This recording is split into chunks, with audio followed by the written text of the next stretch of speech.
Afganistan Türkmenlerinin paraxatçılıq boyunca maslahat yığınağının qatanaması kararı. Afganistan ülkemiz köp milletler yaşayan bir yurttur. Yine Afganistan İslami Devleti bilen Taliblar toparı arasında sözleşikler başlap, onda Türkmen halkından başka toparlar hazır bolupdur. Türkmenler Afganistan'ın ilat sanı boyunca ulu bölüğünü düzeltiyordur. Türkmen halkı yurdunun hem yerlerinde paraxatçılığı ornaştırmak için qova-ada iyi bolup, paraxatçılığa yetmek için köşüş aladalarını edip geliyordur. Afganistan İslami Devleti'nin asasi kanunun 4. maddesinde yazılışına göre Türkmenler Afganistan milletinin ulu bölüğü bolup, ilat sanı boyunca ornumuz bellidir. Bu sebeple Türkmenler tanılıp, şul garayış boyunca amal edilse paraxatçılık, gepleşiklerde Türkmenlerinin mahrum olmağı için yurdumuzun 15 velayetinden 200 Türkmen namayendeleri qatnaşmağında Mazar Şerif şehrinde oturuşçuluk yolu koyuldu. Barnama şu Türkmenlerin yığınağı sulh içindi. Nişast meşveri sulh için ve bunda 15 vilayete yakın vilayetlerden Türkmenler katlaştı. Daha önce Helmand ve Badakhşan ve Herat hem yerden geldiler ve bunlar qatnama sadır ettiler ki hükümet başı zatları göz önüne tutsa ve Türkmenin hakkı hem prosesulda hem nizamda verilsin deyip. Özleriniz jiriyanda bizler mana bu ozaldan to'daydan veren bir oğlan için Abdülüfcan için dağıtkarlık etkiliyoruz. Bunun için hem bizler dağıtkarlık etmene ve yola çıkmana ve tezahürat edip ve her işi ki elimizden gelse hakkımızı almak için biz de telaşımızı ederiz. İnşallah böyle koymasın da buna. Hak alacak olsak hem işeden bizde tayin. Hatta yol qaytarmaktan hem yok kadar işlerden tayin bizler için hakkımız bu.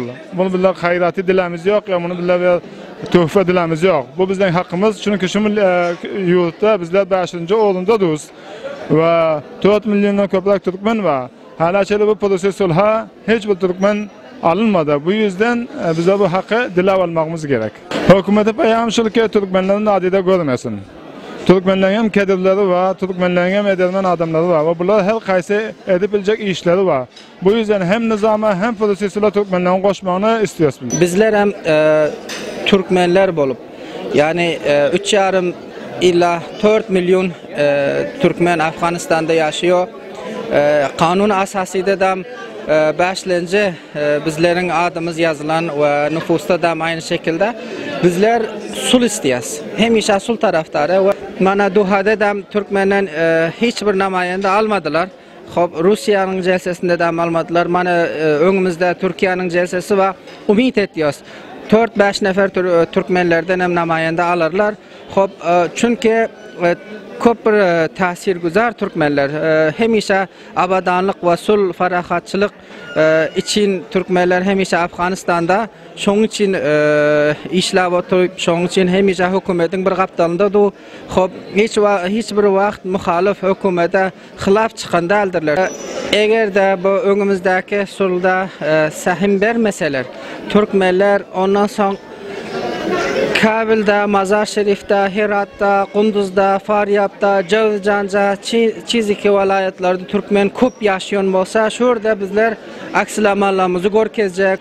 Bunda hedefimiz şulti ki bizler Türkmenler set Afganistan'ın 15 vilayetten buna iştirak ettik ve hedefimiz bizim sula alınmadık derdimizi devlete izhar etmeklik için cem olduk. Ve katanama bitti, katanamadan devletten biz diledik ki bizi şul muzakere-i sulha ve saktar devlete Türkmenleri nezarlarsın, Türkmenlere sahem etsin, Türkmenlerin kedrini cabaca etsin. Eğer Türkmenlerin kedri cabaca olmadı ya Türkmenlerin kedri sulha muzakeresine alınmadık surette sulh natamam, sulh seyip olmuyor, sul hemen şumul bolmuyor, sul ortağım gelmiyor. Şu tesmin bildiler artık devlete katanamam bitik şu katanamadan 15 vilayette yaşıyor Türkmenler hemelermişlerden himayet ediyoruz. Eğer emeli olmasa bir aksilemeli ciddi hem ayında da görküzeriz. Bu iki gün yığınağının neticesi şunu oldu ki umum Afganistan boyunca Türkmenler yani 15-16 vilayetten şöyle cem olan 2 gün maslahat geçirdiler. Şu karara ettiler ki yani sulh müzakerede yani Türkmenlerin hem hakkı var bayat Türkmenler hem şul timi muzakerada bayat hükümet tarafından koşulsa. Kısmı ki sizin haberiniz ba muzakerat Doha'da bolup ötde ve Rusya'da bolup geçti. Bunların hiç kaysında devlet taraftan ve bir Türkmenlerden hiçbir küm yok yani. Vakınem eğer Afganistan boyunca sulh parakatlık vaki şeklinde gelmekçi olsa Türkmenler hem Afganistan'da bir ulu cemiyeti teşkil veriyor. Yani nemçin diyende 5. cemiyet Türkmen deyip adlandırılıyor. Bu fikretyon yani köp bir netice bakış. Nemçin bu kette bir bernama yani 34 vilayetin Türkmenlerden geldi. Takriban yani köp bir umidvarım var köp ki netice verecek. Afganistan Türkmenlerinin ferahatçılık boyunca maslahatı elbette Mazar Şerif şehri boyunca deysen ortağı koyuldu ve elbette bu bernama deysen 14. ve 15. hemelde 2 günlük bernama, 2 günlük yığınak Türkmen milleti tarafından Afganistan'ın 15 vilayetinden yüzlerce kişi Türkmen milleti bu yığınağa katlaştı elbette ve Afganistan'ın ferahatçılık maslahatı daşarı yurtlarda Afganistan'dan daşarı yurtlarda deysen Afganistan milletinden deysen onda her millet her kom iştirak edecekti ama şu kaç deysen Türkmen milletinden bu yığınaklarda bu ferahatçılık maslahatlarında deysen yoktu. Bu sebepten Türkmen milleti deysen bu yığınağa 2 günlük yığınağa orta taşlap elbette bir qadanamayı sadır ettiler ki Afganistan devletine ve Milletler Müttehide deysen bir qadanama verdiler ki gelecekte deysen Türkmen milleti üçün bir sahmiye verilmedik suretinde bu ferahatçılık maslahatları, ferahatçılık oturuşluk yığınakları Afganistan milleti üçün, Afganistan devleti üçün bir netice bağışlardır ve gelecekte deysen cancarlara veya da kelmekeler ruboruyu bolaşıp aytıyorlar. Fayzullah Türk, Erkin Ses, Mazar Şerif.